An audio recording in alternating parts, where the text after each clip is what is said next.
Hello, all my lovelies. So, obviously, it's been unboxed already, but this book has been really popular in the Fairy Investigation Society, and our very own Illyria Greenleaf recently got it, and then that inspired me to go ahead and get it. I actually did a Kickstarter of Iris's a while back and have another book by her, so I when I saw this, I really wanted to get it. It's beautiful. I just don't even know where to begin. I've uh, kind of gone through it a little bit already. I started reading it this morning. The Actually reading it until there was a cat that really absolutely had to be in my lap. So if you're out there, say hi to me in the comments. So Iris, I think it's pronounced Compiet, uh, but I'm not sure, is a traditional artist and illustrator from the Netherlands. My people! She is the illustrator of The Dark Crystal Bestiary, winner of the 2020 Jack Gone Award for Best Emerging Artist. So, just tons of beautiful stuff here, and I want to share it with you guys because I was pretty excited to get this book. And I'm sorry if I bump the camera. I will try not to do that. Let me see if I can zoom in at all. No, it doesn't look like I can. Okay. So here we go. It says Fairies of the Faultlines. Now, the Faultlines are the in-between places where the Fae live. So, where the veil is thin, and if you look out of the corner of your eye, you can see them. And this is just our very first page with some of the art. And I'm going to flip through this. I'm not really going to obviously go page by page because it's a big book. But after you get into it and you get through the foreword and whatnot and introductions, then the words of Iris are in this cool font. So, with a warning that there may be some fairies who are sky-clad in here because, they do not have the same conventions on dress as the more, shall we say, conservative human world does. And I'll show you guys too my other little book. I think I may have done it before, but I'll show you my other little book that I have of hers that I got before this one.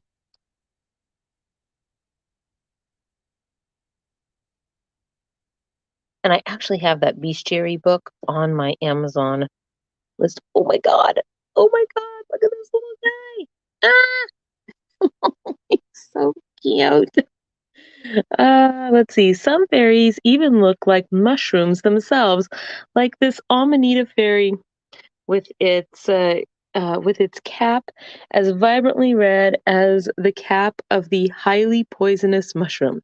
However, in this case, the fairy is completely harmless and mimics these toxic mushrooms as a defense mechanism. These little fairies lead a simple life, finding happiness in the smallest of things and taking time to appreciate what is happening around them. Oh, it's so adorable. So, according to the introduction by Iris, these are these are basically things that she has seen in her travels into what she calls the other world or the land of Fae, fairyland. One of its many known names is the other world. So, and the reason we have some of these sketches that are black and white, or a lot of them are sketches of things drawn as quickly as possible so as to not forget. This says here, oop,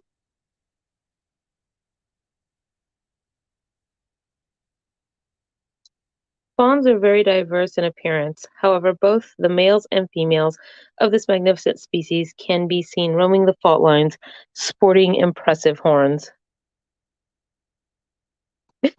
Oh, it's like a unicorn. maybe it's not a unicorn? I don't know. It says, indeed, trolls discovered it is that unicorn meat is the sweetest, their hide the warmest, that their horn is not only worth a fortune, but also a weapon capable of piercing anything.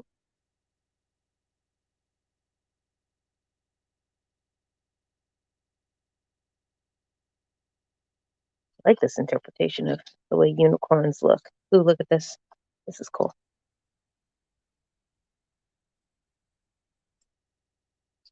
Yeah, let's see. Oh, I love it. It's like a mandrake, I think. Look at this. Oh my gosh. These are just so beautiful. It's so cute. Let's see. Indulging in too many of these delicacies, however, will cause. Oh, wait. If prepared correctly, the mandrake fairies' flowers and berries are quite scrumptious. However, it is important to note these can't be taken by force, but instead they have to be given by the mandrake fairy freely if one wants to prevent a bitter taste. Oh, I was sitting at the top of a mountain, overlooking the vast fault lines, when my eye was drawn to a formation of rocks half buried underneath the earth, moss, and grass. I had already wondered why I hadn't seen any giants stomping across the plains as they did in the various tales I had heard about these big, lumbering creatures. Because they're asleep.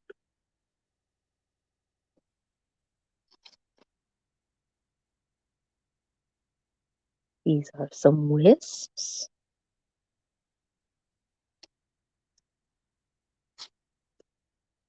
Oh, oh, this is interesting. I didn't know it did this. Okay, there's probably no way that this whole thing will get in a single picture. I haven't even seen this part of the book yet. That's cool. So let's see here.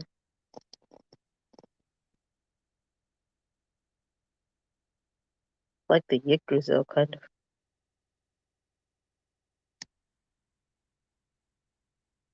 That's cool.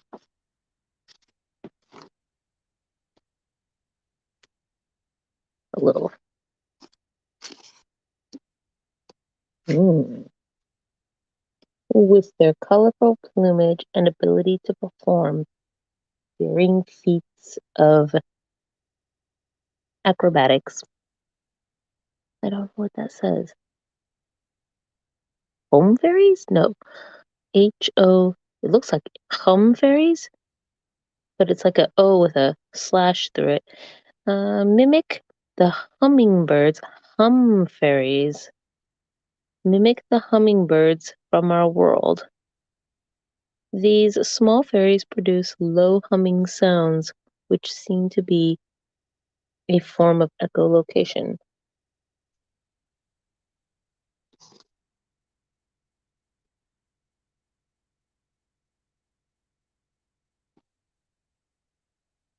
The raven mage wears a black coat made of raven feathers, dark as the night sky. It enables her to soundlessly soar through the air and to be seen by no one.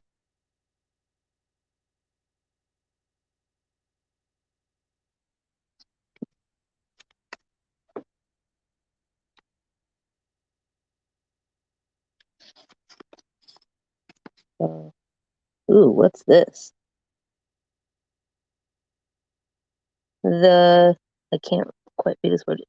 Nicor, but it's not spelled the way I've normally seen it, but that's what it's. Oops. Ah! Oh gosh. I wish I could get this thing closer without always hitting the Nicor or Nicker are water spirits I encountered while I was hiking across some wetlands. I was so enthralled by the beautiful landscape that I didn't watch where I was going until my foot got stuck in a bog.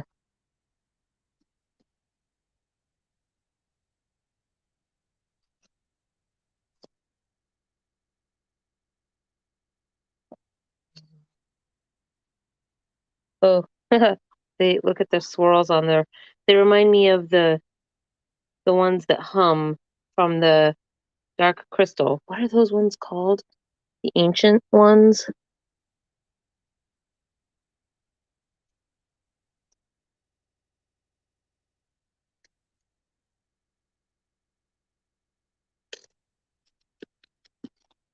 Ooh, here we have some dark, grisly-looking creatures.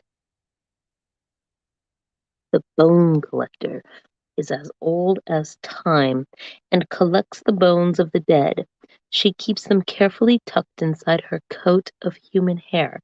She grinds them into dust and then blows it into the eyes of those whose time is up. She decides the fate of the living and any unfortunate soul whose bones she means to collect. Hmm, trolls, okay. Yeah, I like that. Those cool looking horns.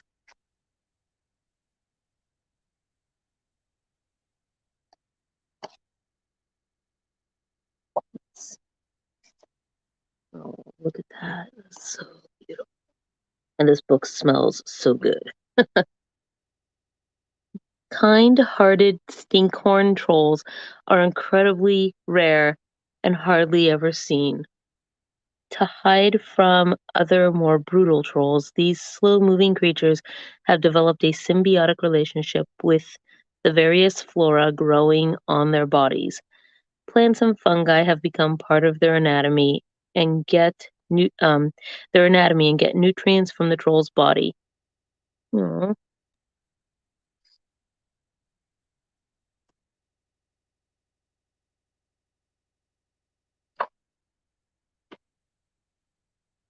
Uh-oh.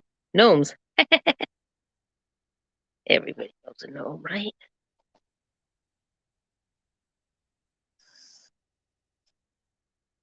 Oh, look at them. Oh, sorry, I've got it moved down a little. There we go. Yay.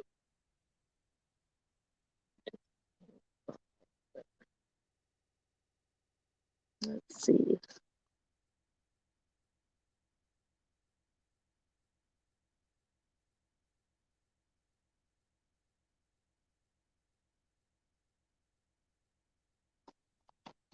Ooh, look at that. Oh, those are scary. Nice. Tooth fairies. That's what these apparently are. Let's see what we've got to say here about tooth fairies. Tooth fairies have a very keen sense of smell due to their double set of nostrils. Ew. That scour the air for the smell of rot. They can detect the scent of tooth decay from miles away. Traveling in packs, each of the fairies is appointed a specific task in the teeth gathering process. A couple will stand guard as a small group keeps the mouth open, allowing the others to then climb inside and pick away at the rotten tooth. Their bodies are covered in tooth like armored scales that protect them from injury should they ever get trapped inside the mouth. They communicate with clicking sounds that resemble the chattering or gnashing of teeth. I mean, look at that. Yeah, that's the kind of thing that you want to imagine being in your mouth. Oh my gosh. I'm doing well, Flora. How are you? Thanks for tuning in.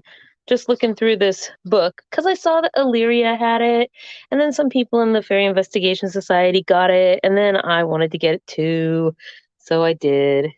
I was already familiar with Iris's work, so I pretty much knew I wasn't going to be disappointed.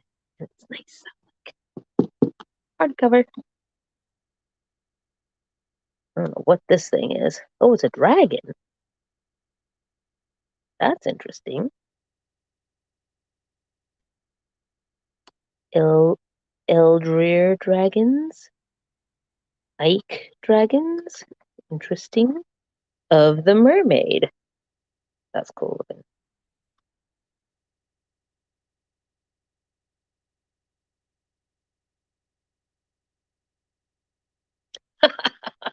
I can send you a picture of the scary tooth fairy. I could even put it into an envelope and just snail mail it to you. like make it all fairy-fied for her. Crazy cool. This is the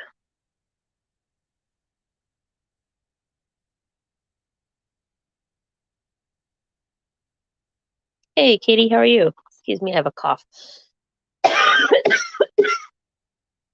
The incense is burning right next to me, and I just inhaled a massive lungful. Pretty sure that's not how you're supposed to do it. I'm not doing it right. See, now if only moths were actually this cute, then I could like them much more and not be so creeped out by their furry, dusty heads. So that is the Fairies of the Faultline book, you guys. Here it is, Fairies of the Faultlines. I know I said I would show you, so I'm gonna just give me 1 second to get it. It's right here on the shelf. Now this was from Kickstarter. I'm pretty sure this was yes that that Iris did a while back. And I think oh no, this wasn't from a Kickstarter. This was from the Fernie Bray. And I got this from their store. My bad. The Kickstarter that I did was Kiri Leonard. Anyway, so this little book here, this is more Secrets of the Fault Lines and Beyond. And isn't that cool? Look at that packaging. Just like the inside of it has this awesome picture of fawn. And so then there was this. This is what I got first. And, which is basically what turned me on to her work initially.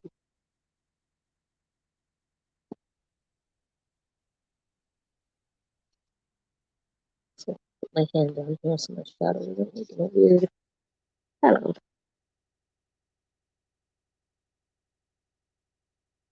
And this one had really a lot less words than the other one. It's just a lot of art. It's quite amazing.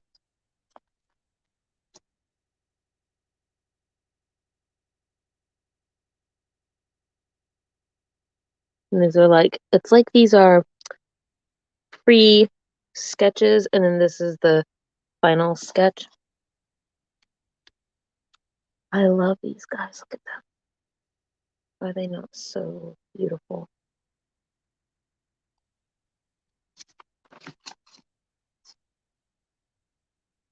Is that a pompello? What is that thing? I don't know. It just says paradise. The serpent said, and the serpent said unto the woman, oh, it's an apple. Okay. And then, oh, cool. But this is cool, but I saw this and I really, in my head just went, Artax! And then I had like horrible, horrible flashbacks from the never-ending story. Let's see, this came in it. Camera. Full wings. Dragonfly effect. Yeah, this is where I got it from. The Fernie Bray. Hmm.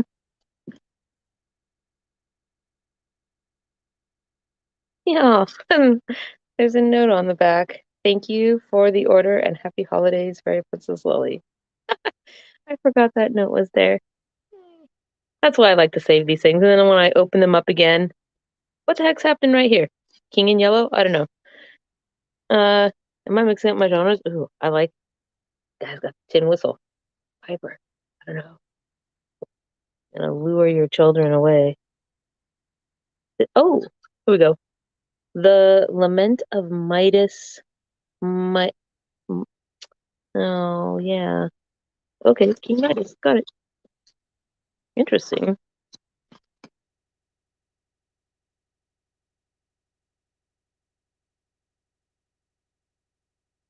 It is. All right, you guys. And that is. Oh, here. you all want to see. Let's hold that there for a second. And yes, she does have a Patreon, so I considered joining it in the past, and maybe I should just pull the trigger and do it. Anyway, thanks you guys for tuning in with me. I kind of I've been having fun doing these on my Sundays where I am not at a show or whatever. So it's really nice of you guys to tune in. Have a good night, everybody. I will see you, well, on Wednesday at the latest for Fae News. So go get your magic word in so you can get into the drawing this week. Bye.